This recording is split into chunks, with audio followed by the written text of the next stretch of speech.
All right, folks, here we go. Game number 2, FDL versus Void Boys lower bracket finals.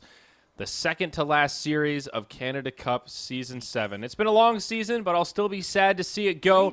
Void Boys leading 1-0 in this elimination matchup. FDL, well, they're going to have to pull out something different because Game 1 definitely did not go their way. I'm Sayori, joined again by Purge.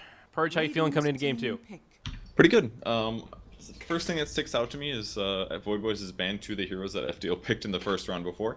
One of which was actually Oracle. And thinking about it a bit more, I think one of the reasons FDL does grab Oracle so early is that the opponents are dissuaded from picking Darkseer. And in this case, VoidBoys gets to open with Darkseer. So good for them, but they've got to play against Ricky now. Yeah, I wonder if they're going to go for Ricky Lifestealer. I guess Void Boys have to be considering, do we pick it up ourselves? Do we block pick it? Do we leave it for them? This is kind of a tough decision maker. I mean, even just a Ricky alone in the position 4 can be pretty annoying, especially against those jungle strats. You know, if they were thinking about going for Beastmaster again for Snake King, obviously now they're going to go for the Darkseer, but any kind of a jungling hero will get picked on by this Ricky for sure. Yep, and that's the strong thing about him. Will we see Lifestealer going to FDL though? That's the question. VoidBoys can combo with other good Darkseer combo heroes like, I don't know, Earth Spirit, stuff like that. Invis heroes, I guess Bounty's gone as well, but there's a lot of good combos that they can grab to make their draft really good. Well, Void Boys chewing through this reserve time here. Only 15 seconds left, and they do settle on the Lifestealer. Okay.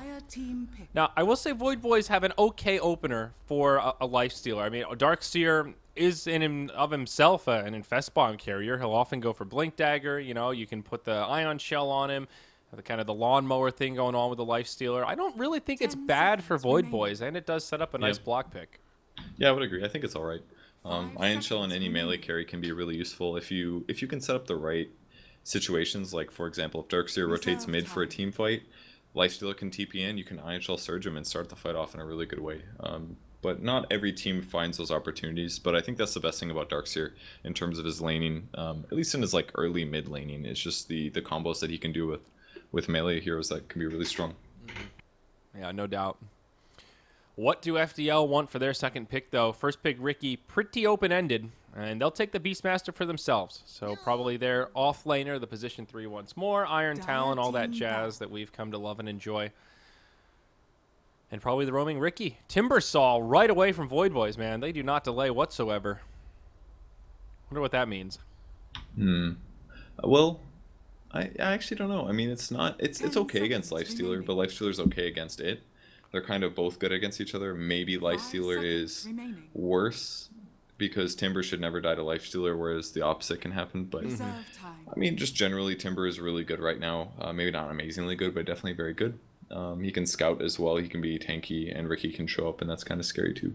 I guess Smoke Cloud is already pretty dangerous against Lifestealer, so anything that has the damage or the ability to kill Lifestealer in a short period of time would be super dangerous. So could be another reason why they bend it. Yeah. Okay. Well, still very open-ended here. They're going to move into their reserve time again and think about how they want to ban the rest of this. Both these drafts are super open-ended. I feel like they could pivot into like more of a pushing lineup, into a team fighting lineup, multi-core. Like they could really take this from any angle. I want to ask you a question though, Purge. What happened to Phoenix? That was a hero that before the TI6 hub and even a little bit, I guess, before that, like Frankfurt, Phoenix seemed like the hero, and now I've lost track of how many games that I've cast where Phoenix has just been completely ignored.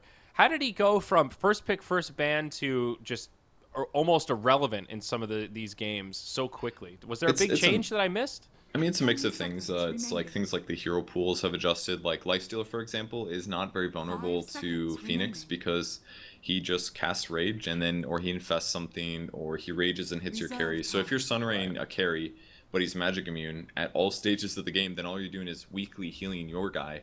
So it makes Sunray way worse. But at the time Phoenix was popular, all the carries were like Lone Druid and Death Prophet and like tanky heroes that didn't necessarily get BKB. So Sunray was just really strong. I mean, it's still useful sometimes in the right lineups, but it's definitely not first pick material anymore. I mean, it might be in some matchups and for some teams, but it's not always good like it was before. So it's mostly meta changes, not so much the hero or anything like that. All right, fair enough. I could definitely see that side of it. Reserve time. Next round of bans, Night Stalker Lion. Interesting choices. VoidBoys ban out their signature namesake, the Void, and they pick up a Crystal Maiden. Pretty good to have against Beastmaster. Get rid of those pesky boars. That's pretty handy. Yeah, I like it. More mana for them in lane as well, so Darkseer can cast more Iron Shells. Lifestealer can use his spells more liberally as well. And CM can get some roaming done. So I think part of the reason they grabbed CM, like you said, counters the boars. That's a great example. But I would agree with that more if Beastmasters didn't just AFK jungle every game. So I feel like the CM value is more in trying to limit what Riki can do offensively. Because if she can go around and kind of counteract where Riki shows up and kill Riki, then it could be really useful for them as a team. So maybe she does TP reactions, maybe she sets up kills on the mid lane, maybe she does eventually zone Beastmaster, kill boars and hawks, stuff like that. But CM's a little underexplored right now, I think, because she does have pretty good damage, but she's always going to be a vulnerability as well, and against a Riki, that's going to be an option too. So curious to see how they fit this into their draft, but I don't think it's quite revealed yet. Yeah, definitely not. I mean, CM has a pretty good early game presence. There are a couple of like heroes that just really benefit from the arcane aura. Like Bristleback comes to mind. Like a mid lane Bat Rider, for example, has a few more options when you have that extra bit of mana regen. It helps the Darkseer. I don't know that it's too game-changing with the Lifestealer, but we'll see another good team fight support for FDL, Disruptor. Not a bad hero to have against CM, a way to interrupt her ultimate if she does manage to get in a good spot. A glimpse, a static storm as such. A lot of silence for FDL now. Yeah, and that's great against Lifestealer, and I think that's why they picked Disruptor. Some teams were experimenting with that at the end of the regionals, just because if you have a stun into a Disrupt ulti, you do have a good solution against Lifestealer. He may have to buy BKB, or his team's got to back him up. So they can do Smoke Cloud into Disrupt ulti, they can do Roar into Disruptor ulti. I like the pick. I think it's useful. Let's see if it works out. Yeah, absolutely. Doom for the VoidBoys. They are definitely switching this up. At the TI6 hub, I feel like China was the only region where I saw Doom picks at all. I don't think I saw him in any of the European games that I did. Didn't really see him in North America too much. Yeah, he fell off a little bit. He got that big nerf to his ulti cooldown, so you have to play around that a little harder. It's less good, definitely. But he can still roam pretty well, and with Crystal Maiden Aura, even more mana, so he'll probably be very annoying against the Death Prophet. And more importantly, what he's going to probably do is follow the Beastmaster around and try to limit his experience gain. Dire team ban. Okay. Death Prophet, we talked about her last game. CCNC going to play it 2 games in a row. Last match, not the best performance, though I don't know if that was entirely his fault. It seemed like there were a lot of things that went wrong for the team that made the Death Prophet's game more difficult. He did have a couple of small misplays. 5 seconds remaining. But still a good hero pick. Synergizes well with the team fight they're going for, I think, with the Disruptor and whatnot. Yeah, I think it's fine. Decent laning as well. More silence. I mean, why not get more silences, right, man? Yeah, right. Especially when none of them really have BKBs. With the exception of Lifestealer, obviously. CM will probably have to buy one for sure this game, but I think it's okay. They could get really strong early game team fights as well as another great reason to still pick Death Prophet. So, and it's still a decent solution against Lifestealer if your opponents don't have Elder Titan, which actually is still in the pool. 5 seconds remaining. And all the way through, the Storm Spirit banned out again, Juggernaut as well, and the final pick, Whoa. Troll Warlord. I don't want to be that guy, Purge, but I'm really not high on the Troll Warlord right now. Really, I think it's okay this game. It provides a damage solution against Lifestealer, so it's not all in on the Death Prophet. He doesn't really care if he gets doomed most of the time. Against CM, once he gets BKB, CM's not that big of a deal. He's pretty good lane against Iron Shell. I think it's an okay pick. The only downside is that his ulti doesn't really stack with anybody other than like Riki, and it's a little bit overkill maybe with Beastmaster Aura, but maybe that's not true either. Well, I was just thinking that okay. it is sort of a cool synergy having the ult with the aura, but does it really matter that much? Like, do they actually synergize? There is a hard limit on how much attack speed you can get. Yeah, they've been raising it though. I think it's like 500. He's not going to get to that. I think his third skill. I think his third skill gives you like 250, 260, something like that. So he's definitely not going to hit the. Well, I guess with Beastmaster Aura, his ulti on, and max stacks, and some attack speed items, he could definitely hit the cap. But It's not a huge concern. Somewhere around there. Kinda It's what not we're that getting big of a at. deal. Yeah. No. I'm more concerned about the fact that nobody else on his 10 team is seconds really going to be remaining. standing still right-clicking, in which case his Right. ult is a little wasted. But, you know, 5 Troll Warlord, seconds remaining. he's on the up and up a little bit. He could be very useful here. I think it was a great pick to pick Mirana against him because she's a magic burst hero, and that's going to kind of put Troll into the typical situation where he's maybe not good, which is where people just burst you down before you get BKB, and then you get behind, and then you don't farm as fast. Right, and that's what I a good could pick. see happening with this Mirana. I mean, 747 mid, he's going to get a decent amount of farm. Like, Aghanim Scepter will come out at a reasonable timing, 15, 20 minutes, somewhere in that window, depending on if he stops off for a Midas, what other little early items he picks up, that kind of stuff. And there's definitely a window there where the Mirana can jump in with huge magic burst damage and just bring down this troll with the help of really anyone else. You know, if Doom's nearby and Infernal Blade, of course, if he uses his ult, even just a freeze from Crystal Maiden to set that stuff up, he can get picked on. And I guess that's my issue with Troll is he needs time to come online. He reminds me of Morphling a little bit. He certainly can be scary and hit that critical mass, but it's the time that it takes to get there and how easy he is to punish. I do think against Lifestealer, though, there is something to be said for just having that bash. It's a way of dealing with the 30 natural kind of seconds to BKB carrier and that rage ability. And if Troll gets a little bit lucky, finds an early bash, then sometimes that can be the make or break it to just destroy the Lifestealer. So in that sense, I do think the pick has some merit here. Yeah, and it's got blind, so Lifestealer's going to Yep. be missing once Rage is done, and Troll Warlord's armor count has really increased, and VoidBoys is eventually all in on the physical damage once that Troll is- gets BKB. So It is it interesting, could though. be They've got a lot of AoE silence, The battle Disruptor, Death begins. Prophet, and Ricky, and they've got two sources of AoE massive miss between Smokescreen and the Whirling Axes. That's a lot of... Yeah. I don't know what the word for it is. It's not disable. It's not really control, but it's... Let's they've call got it a stuns. Might as well nuisance. be a stun, right? Yeah, I guess so. Or more like a disarm. It's really disarm, kind of. Yeah, so they've got a lot of ways to really break up these team fights and stop VoidBoys from doing big damage, but this is still going to be a little bit rocky, I think. We'll see what this Doom's able to get done. Omega Pawner, he's got the Stout Shield level 1 here. For now, it's just going to be the offlane Darkseer. It could be such that VoidBoys just get more efficient lanes with this Doom moving around in the jungle. We'll see if Ricky can slow down his farm or how this ends up going. Yeah, he's already done it. He blocks the camp. Doom's going to have to shift over. He didn't even have a sentry, so he gets pretty limited here. And in the meantime, Beastmaster's doing Beastmaster things. Yep. All right, mid lane in favor of the Death Prophet out of the gate. I think you'd pretty much expect that. Mirana forced to go for a little more of a defensive build. We'll probably see that second point and leap, honestly. Uh-oh, up top, Snake King. Do they have an attempted a kill? Nope, only a level 1 Disruptor, no glimpse. And he should be able to walk back, but he will have to eat his salve a little earlier than planned. You eat those? I thought you were supposed to drink them. Drinking Have I been them? doing it wrong this whole time? I think so, man. That's actually true. It really is just a bottle with a potion in it, right? Just like the Clarities.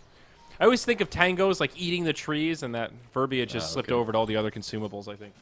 Eat a mango. It's getting confusing. You're right. There's... Oh, yeah, it's a little bit of both now, isn't it? Mm-hmm. That's fair. I don't know what you do with a fairy fire. Do you eat it? Do you just kind of... Does it just Rub it on your evaporate? body. Yeah. I don't know what the fairy fire actually turns It's a into. really good question, actually. Well, in terms of last hits, looks like it's going pretty even right now. Potom and Death Prophet a little bit lower in the mid lane, but that's what happens when you're denying and trading and stuff. Yep. Should be a fairly even spread, all things considered. 747 falling behind in these opening rounds, but his life will get easier as he levels up a little bit. Up top, Might be a kill top. yeah, more damage coming out. Omega Pawner's rotated into the lane, but so has the Ricky Maru. He's still only level 1, so just that point in Cloak and Dagger, but they're going to find the initiation. Whirling Axes come out of the ranged and melee variety. Fairy Fire, Speak of the Devil, buys Omega Pawner some time. Surge from the Snake what a King, bash. though. He gets bashed up, and this is likely to be the first blood.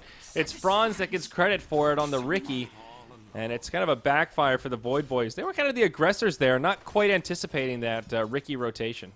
Yeah, and I thought they weren't going to get a kill, but they did a nice job switching targets to the Darkseer as soon as the Doom got surged, because it would have been a hard kill when he's maximum movement speed. So they both stick around trying to save each other, and one of them eventually dies. Yeah. Snake King now working on, well, he's halfway through level 2. I was going to say he was having a pretty good start. I guess he's got 9 last hits. He has been very aggressive in the lane. At the very least, he's feeling confident here, for better or for worse. You know who's having a tough time is actually Potom. He's only got 8 last hits versus CCNC's 16 and 7. Wow. Yeah, it's doing always really scary well. when one mid laner has as many denies as the other one does last hits. That's usually a sign that it's pretty lopsided. Omega Pawner is actually struggling quite a bit as well. It seems like Franz has been pretty effective in stopping his farm. Hasn't really found much farm himself, but Doom is still locked at this level 2, out of regen now, just sitting on a mango. He's struggling. Yeah, he's doing, like, the gold gain of Ricky is fine, but his levels are really poor right now. But he can always catch those up. Whenever you get kills against people that are higher level than you, you will catch up. Yeah. Snake King gets pushed back, and I guess down bottom we should check in on Pat Soul, the Lifestealer, in free farm heaven. His off lane has been completely sacked. Just jungling Beastmaster. Ricky going to rotate down and leech a little bit of this XP now that they pushed into the tower, but can definitely expect this Lifestealer to be pretty fat. 26 last hits, number 1. And CCNC still doing well in the mid lane. 25 and 8. Bottom's caught up a bit, 16 and 0. And she's been getting... Oh, wow, possibly a Ricky kill on steals the Ooh. rune. Oh, Frostbite on the illusion as well. This is unfortunate. They're going to put down a Sentry Ward. Maybe they can turn here, but I think Clairvoyance is just going to die. Not much the bottom can do to stop Ricky from chasing him down. Almost a deny into the neutrals. Is he going to get a double? Oh, here's the smoke screen. 747 in big trouble. He pops a fairy fire. Now that kill comes out on Ricky. It's a level 3 Star Storm. Way too much damage. He'll go 1 for 1 and really ends pretty well for the Mirana. That solo kill helps her bottom line quite a bit. It does, but I think Ricky's still happy with that.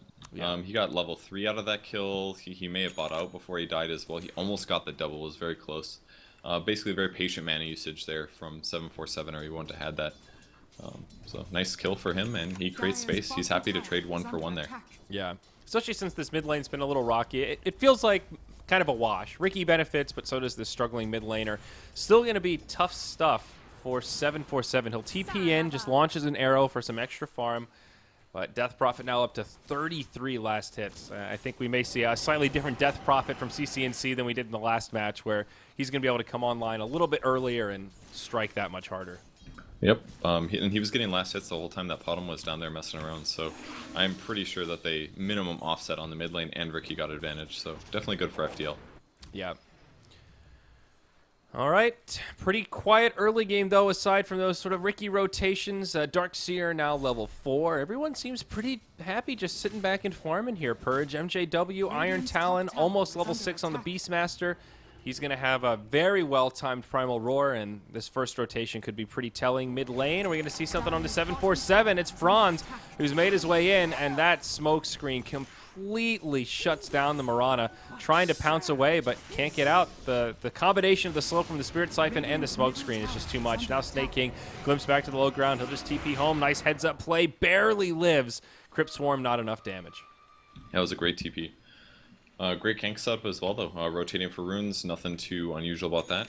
And Ricky's just getting a lot done. Looks like he's going to go for the phase boots build. I like this one a lot. Just makes you a little bit more fast. You can get out if you get dusted a little bit easier and escape off of Tricks of the Trade as well. A bit better. Yeah, and it does give you a little bump early on. You get slightly more auto attack damage, but it doesn't scale quite as much compared to the agility. So a sign that he's going to want to stay aggressive and continue being a nuisance in the upcoming minutes. Is there any chance Pat Soul switches up the build a little bit? Do you think just Armlet, Echo Saber, Desolator, sort of the standard tried and true is where it's at? It looks like he's going to answer my question for me. I think he has to get a miss solution. He needs either an MKB or a BKB in the mid game, because if it's not going to be Troll's Blind, it might also be Ricky Smoke. So he's going to have to get one of these in the second or third item possibly. I think he's definitely Armlet, Echo Saber, but if he doesn't get an MKB or a BKB afterwards, I'm going to be slightly surprised, because it will affect his team fight. At least once Rage ends, that is. Yeah, it's a really good point. It's easy to look at the Lifestealer and think, well, but he's got a tool already, but you can't use your Rage just to deal with blinds. That'll make you susceptible to all sorts of other stuff. And not to mention, there's a hell of a lot of silence, as we've talked about, so that Rage might not be as reliable as usual. Yeah, Fran's going to walk right into it up top, gets off the smoke screen, and he will just back out. That'll be the end of this little engagement. Snake King will be just fine. He's going to start moving into a mech of his own, at least the headdress portion. Slow going for the Darkseer, but making some progress nonetheless. So back on the mid lane, tons of wards from both sides actually, but there's been way more movement from FDL's heroes, so they're doing much better this game than they were in the previous. VoidBoys definitely seems a bit on the back foot. Yeah, no doubt about it. More rotations about. Ricky just poking into the Ancients. Now he gets a ward up on the plateau, so they'll get a little extra intel to see when this hard camp's being utilized right now. Just Clairvoyance, farming up on the Crystal Maiden, using that Frostbite, taking out some big neutrals. This is definitely a much better start, though, for FDL than we saw in the last game. Yeah, it's way better. But the fact that they see CM jungling means that they know she's not going to gank or defend ganks very well. Right. They're going to try to kill a Mega Opponent here.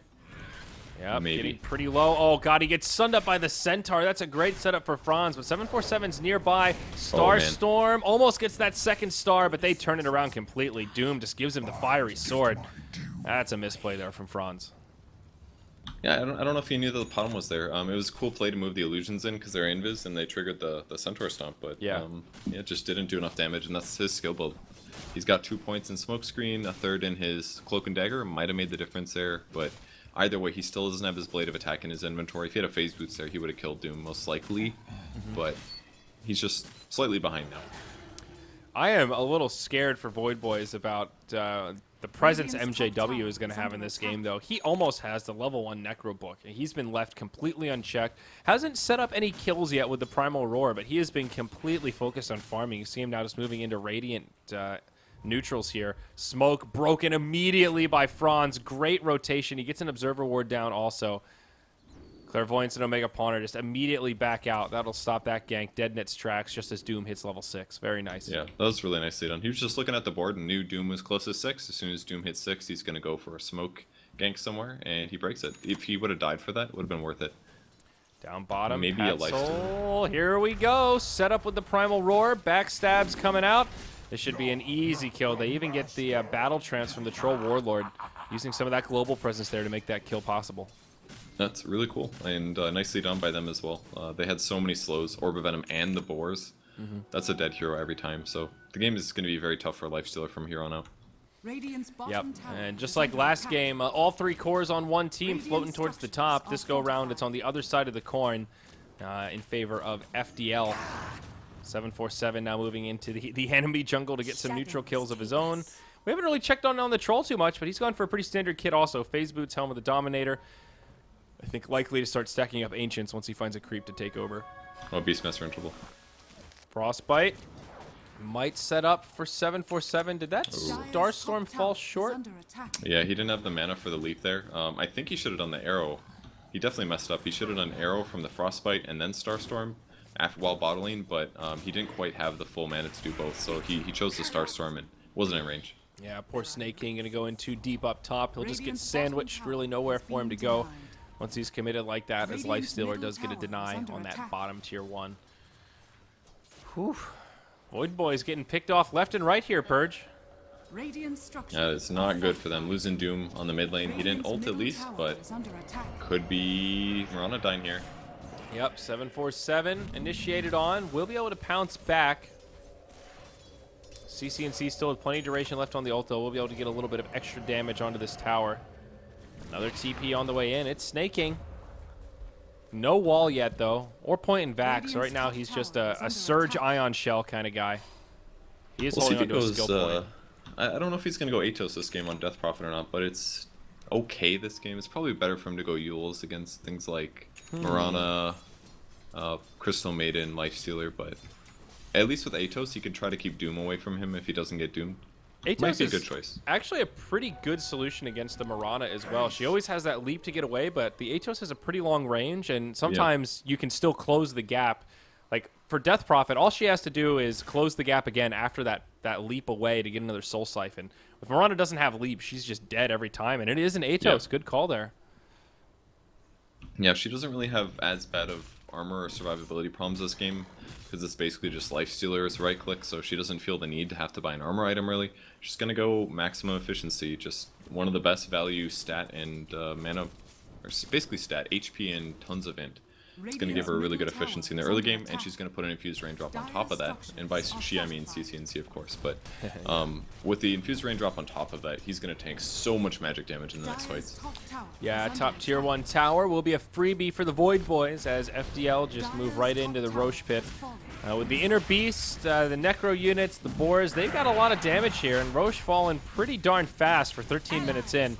VoidBoys starting to move in that direction, but I think they're going to get here just a little bit too slow. Roche is going to fall to the Dire. It's the Troll that gets the Aegis. They are all Moonlight shadowed up. Oh, the Infest Bomb comes out. They lose the Potom straight away. Troll Warlord goes hard onto the Lifestealer. It's looking like a good fight for FDL. Doom onto MJW, not going to yield a kill. And immediately the VoidBoys lose 3. A very ambitious fight to just charge into the pit, especially after knowing they've secured the Aegis like that. Oof, that's brutal. Yeah, the only way that didn't work is if they didn't have sentries there. Like they strolled in like it wouldn't be a big deal, but they're against a Potom. Like they're gonna have a sentry down and they're probably gonna cast spells on you. It was made a little bit worse because great reactions from Disruptor there. He put his ulti down and he caught Lifestealer before Rage as well. There was nothing they could do in that fight as soon as that Static Storm and Roar happened. Yeah, FDL going to get a very easy objective after that also. Just going to take out that tier 2 tower in the bottom lane. Still with the Aegis standing. It's just going to be a Yule's Scepter next on the DP. And they got tier 1 mid, so they got so much from that fight. Yeah, no doubt. We're going to hop into our Soylent instant replay here, relive some of the madness in the Roche pit. It was a nice, easy setup here from FDL. We talked about all that damage that they have. Stan King with a nice heads-up play to move out of the pit right away, sort of anticipating there could be a movement. 747 sets up a nice Infest Bomb, but it's right on top of the Static Storm. Ricky goes into Tricks of the Trade. I mean, the Mirana just, in the blink of an eye, gets disintegrated, and obviously the rest of the fight kind of backfires from there. Gonna go back into in-game. Looks like we could see a kill on the way. Speak of the devil, it's 747. Silence into Primal Roar. Nowhere for the Potom to go. Man, this could be a stomp the other way, looking at how quickly FDL are taking over this game. Like 7,500 net worth lead, 7,500 experience lead. We're only 15 minutes in. Yeah, they're completely outplaying VoidBoys at this point. There's no way that they're gonna... I just don't see them being able to stand up to this. I'm really liking Battle Trance with Ricky as well. It's giving Ricky some respectable damage despite only having levels and a phase boost. Yeah, you know, I was a little harsh on the Troll pick, but I'm really seeing some good synergy here with the Ricky, and just the setup from Beastmaster. That global presence allows them to find kills that they ordinarily wouldn't have been able to at that stage of the game. I think to make the Troll pick work, you have to play him around this kind of a style where you have heroes that can make space and, you know, benefit from that battle trance around the map, and they're definitely doing it. Stan King almost caught, but able to make it out with a pretty nice kinetic field. Ricky, Tricks of the Trade, is he going to be able to get out here? Open wounds, and they will. Did they just smoke instead of dust? Ooh. Oh the my. double dust smoke to kill Ricky. That is 190 gold that they lost. And a smoke, of course. That is... wow. That's a big mistake. Big mistake. I feel like that speaks to the mental state of VoidBoys right now. It's just kind of tilting a little bit, making those kind of plays there. I mean, to their credit, they did kill the Ricky, but a little more costly than they were hoping for. 2 minutes left on the Aegis still, mind you. Yeah, he left the sentry vision range, and they weren't necessarily expecting that, so it happens. Yeah, they did see Potom. They see actually all the heroes moving in the jungle, so... And I mean the smoke usage more than the double dust, by the way. Double dust will happen occasionally, you know, you're fast on the reactions. The smoke, that's just a straight up, just a misclick, yeah. Click the wrong consumable there. That really hurts. I mean, this Potom is actually really broke as well, Purged. 5k net worth. She is nowhere close to an Aghanim Scepter. Yeah, and Franz is going to find her in the jungle. Look at the map, dude. They're all coming. Yeah. Oh, pounce to the high ground. Actually makes it to the other side. No TP out. That was a cute little play right there. That was very close, though. I mean, if that smoke cloud was a fraction of a second earlier, she just dies. Yeah. Or at least gets low. Living life on the edge. I guess this is the drawback to the Mirana pick. If you get shut down in a matchup against a hero like Death Prophet, you really need the Aghanim Scepter to come online. Like, sure, it allows you to do damage in teamfights, but it's really your farming tool on this hero. When the Ags upgrade first came into the game, we saw a lot of Miranas go Midas before the Ags to try to fill that gap. Now the trend is definitely just straight Aghanims because it gives you that farming tool. But when you end up in a situation like this, how does the Mirana play from behind? Like, there's not really much you can do besides go for YOLO arrows. It's actually kind of more than just the farming tool. It's her be as relevant as other popular teamfight heroes. Like, if she lands a great 5-second arrow and does full damage and lands a great double Starstorm, that's awesome, but those are kind of unreliable compared to just Death Prophet ultis with her ability to farm and just output damage. Like, it's just not the same for Mirana until she gets that eggs finished. Yeah.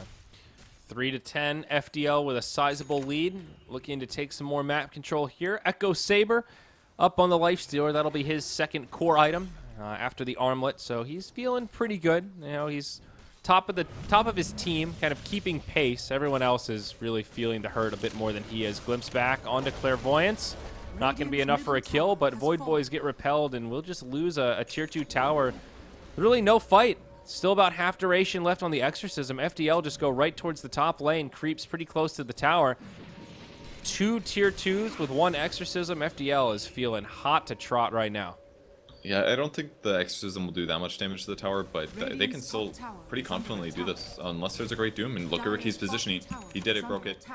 Oh my god, another smoke broken. They'll dust him, but look at his positioning in the tree line. They can't even find him. He goes straight into Tricks of the Trade. They know the Moonlight Shadow's been used. Omega Pawner comes in looking for that Doom, but he gets silenced. Can't get it off quite yet. They do get a kill on the Ricky with the Infest Bomb, but 747 stunned inside of the Disruptor ult.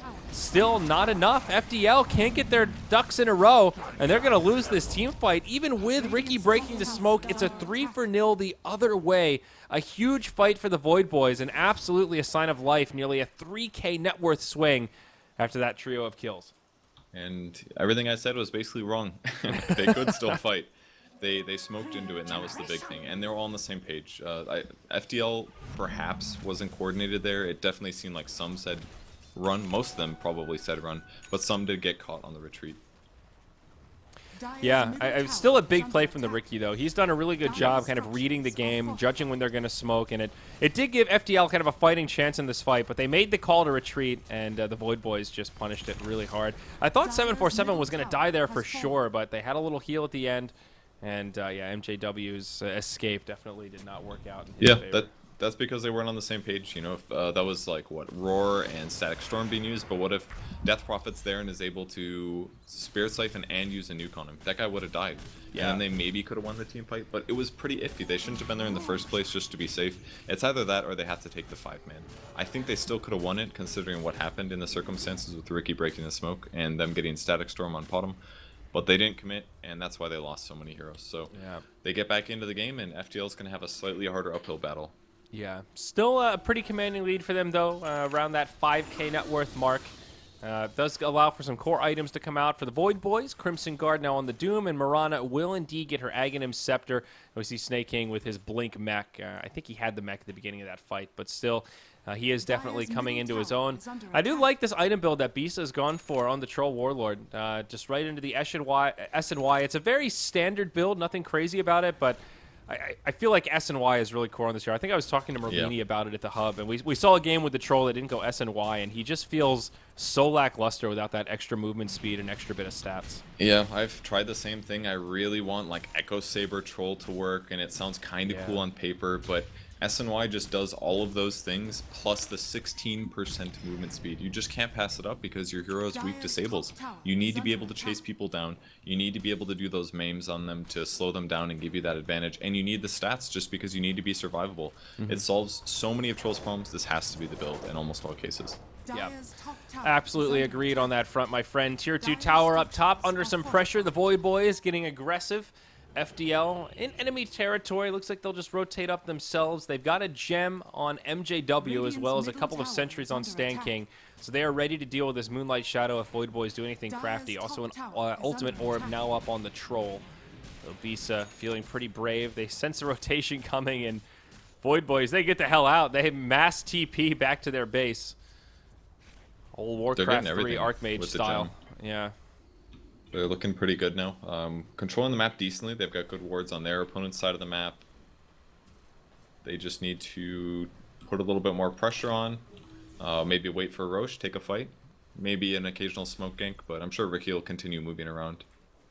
Yeah, looking for kills. 747 really accelerating his farm now. It's incredible like how much of a difference the Aghanims makes. We were talking about it, but he's now #1 on net worth for his team at 9K. He was at the bottom of the pack, 5K net worth, really not that long ago. And one team fight, one big item pickup, and now he's up to 1,500 gold. He's feeling pretty good, and his team will rendezvous for a smoke into Moonlight Shadow. So in case Ricky's nearby, that's not going to interrupt it. The Hawk flying overhead. FDL may be a little suspicious there could be a rotation. Not quite going to scout it out. Ricky has to be nearby. Snake King goes in. Huge back wall on 3. Infest Bomb drops 2 heroes straight away. Bisa trying to make it back. CC&C gets doomed and absolutely obliterated. VoidBoys finally get the initiation they've been hoping for. That's how they've got to do it. A quick 3-for-0 and soon to be a tier 2 tower. God, that was such a perfect vacuum. That grabbed all 3 of the heroes that they needed. They just killed them all. That was super sick. That was huge play there from Snake King. Yeah, I think it was just a good guess, honestly. Like, the Riki broke here, and I assumed that they saw the smoke break, but they didn't want to go for killing the Riki. That's the wrong choice. If you try to kill the Riki, drop the dust, blow everything on him, then his team backs him up. What you do is you go for where you think the backline is, and that's what Snake King found. I don't know if there was a scan that I missed or what, but man, great choice to go for the tree clumps, because that's probably where they're hiding. It's either there or on the high ground towards the jungle, and he gets the right one, and they win a really big team fight because of it. And that was without the scan. They used it about 10 seconds ago after that fight had already completed, so that was just really good game sense from Snake King. Maybe one of those scenarios where you've got to guess one way, and that time he guessed spot on. Now another interesting item pickup from the CCNC Death Prophet right into the Hooded Defiance. An item you don't see on DP too often, but certain games it makes a lot of sense. This one, I don't know that it's an obvious Hooded Defiance game. Honestly, a little surprised that he picked it up over something like an Octarine or just getting a little more armor with something like a Shiva's Guard. I mean, the problem is that the 2 items you compared it to cost like 2.5 times more. Right. It gives you assuming this will be a pipe, value. So. Yeah, almost for sure a pipe. I think it's a great pipe game. It basically counters the Mirana eggs. It really limits that damage. Okay. And the barrier as well is a significant amount of survivability. I mean, 30% spell resistance when you have this much HP, and you can lifesteal. Like every lifesteal that he does in the future, every HP regen he does in the future, it gives him even more value because of the hood. Plus, he's got the barrier spell block. Like, this is a very inexpensive way to increase his survivability. And once he makes pipe, then Mirana eggs is going to do less, as is all of CM spells. Okay, I can see it on that front. Troll Warlord going to be able to finish off the Roshan, and he gets himself the Aegis. Ultimate Orb on the Troll. I wonder what this is going to be. Scotty for sure. Yeah. Scotty's just the Troll build. It's kind of the reason that Troll and Sniper got so popular, just because it gives you a little bit of everything you need. It gives you movement speed with the S and Y, you get strength, you get agility, you get intelligence. So you've got mana pool, you've got damage, armor, survivability. Everything blends, and with Scotty, you just get more of a good thing. Your damage isn't amazing, but your survivability is so good that you can forego buying something like BKB, and then you just get efficient farming no matter how the game goes. Okay, I like that. Also, a really big item on the Riki. That's a Diffusal Blade, very early on as well. We've seen this kind of position for Riki that can start to transition a little bit in the mid game, and especially the late game if he gets some kills, finds a little farm. And this is a earlier than usual Diffusal for a Riki in this position. And we've seen the damage he's been able to do with the Battle Trance, and he's ready to set it up on 747. This opens up a lot of solo kill potential, but oh my god, the other way around. The double Starstorm with the follow-up from CM just completely destroys him. I think I might have spoke too soon about the Riki there. I think he really didn't take into account the fact that his opponents have a gem now. He thought Mirana would be solo again. She was not, and as soon as the gem got in range, he just double Starstorms and Riki dies. Doesn't have enough HP at that point.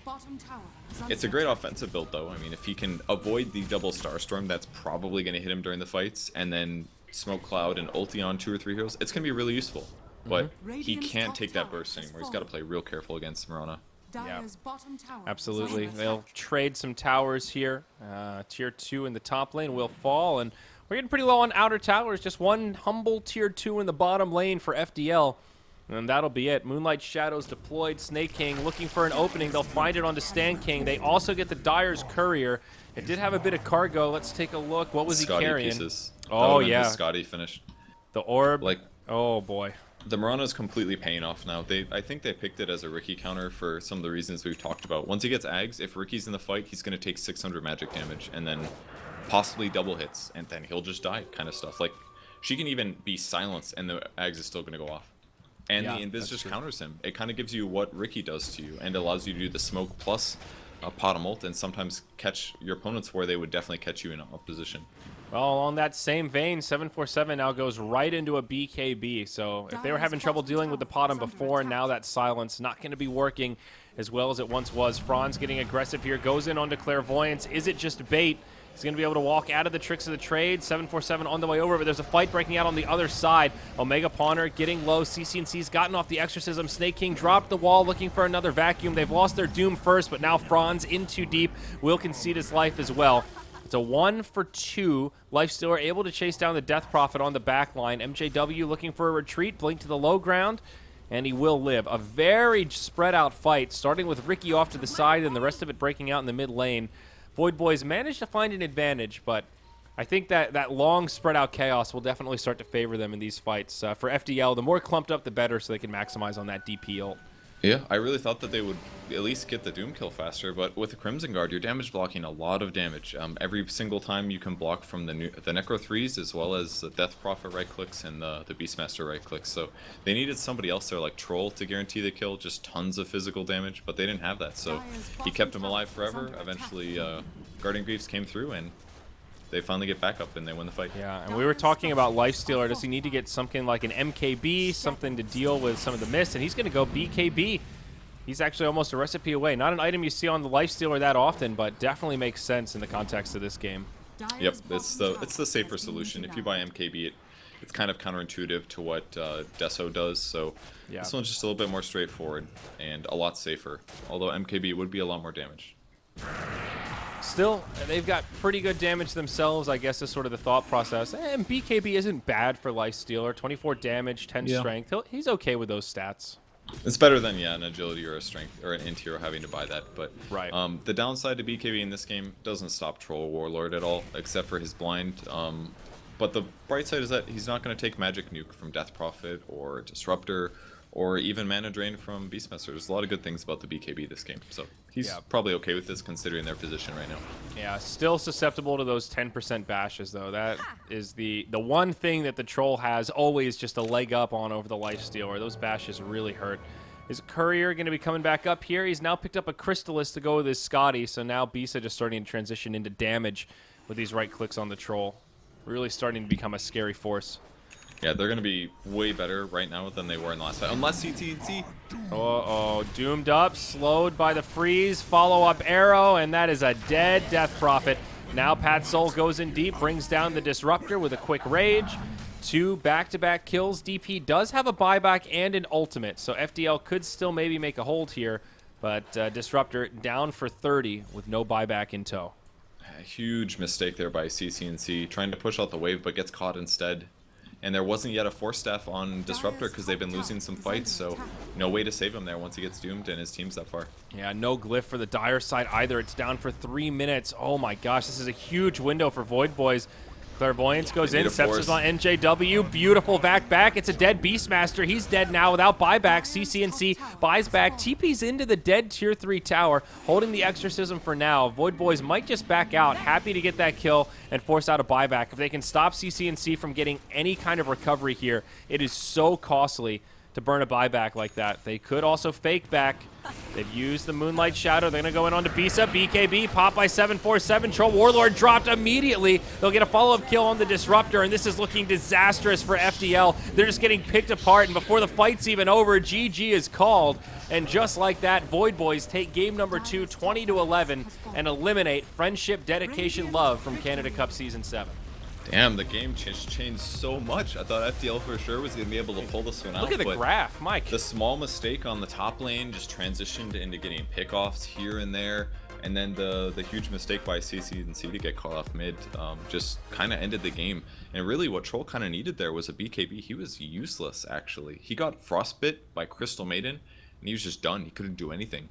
I don't want to justify Manta on him, but he probably should have BKB instead of Crystallis, and their game was kind of on a bad trajectory, and they made a lot of mistakes, but they had to start winning team fights, and it just never really transitioned. They got the early game well won, but it's over. They just lost all of a sudden. That was a pretty brutal way to end that game, especially since they had such a good early mid game. Like those early group ups worked really effectively. They knocked down tier 1 towers. I think we were both pretty surprised at how they utilized the Troll Warlord in combination with the Ricky, with the Beastmaster, and all that. And in the end, they just couldn't make it work. That's whew. I don't know, it looked really poor for some reason. Disruptor's GPM at the end was very low. 192 is not acceptable on a support.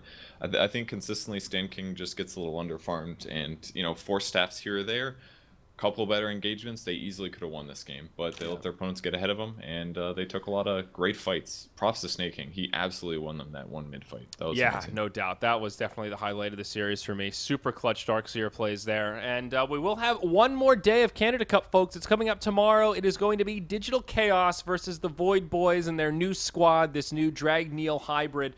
They looked good yesterday. Well, they actually didn't look that good yesterday. They looked really good tonight, though. Hopefully they can take it to DC tomorrow. We'll have a rematch from the upper bracket finals, and I believe it gets started around the same time, around 7 p.m. Eastern Standard tomorrow night. But keep your ear to the drum. We'll be excited about those grand finals. We'll be tweeting. We'll be getting it going.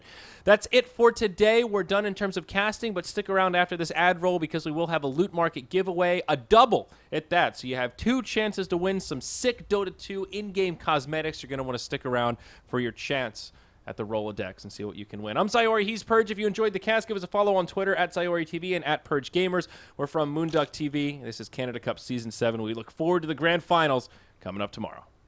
This is the galaxy's easiest meal.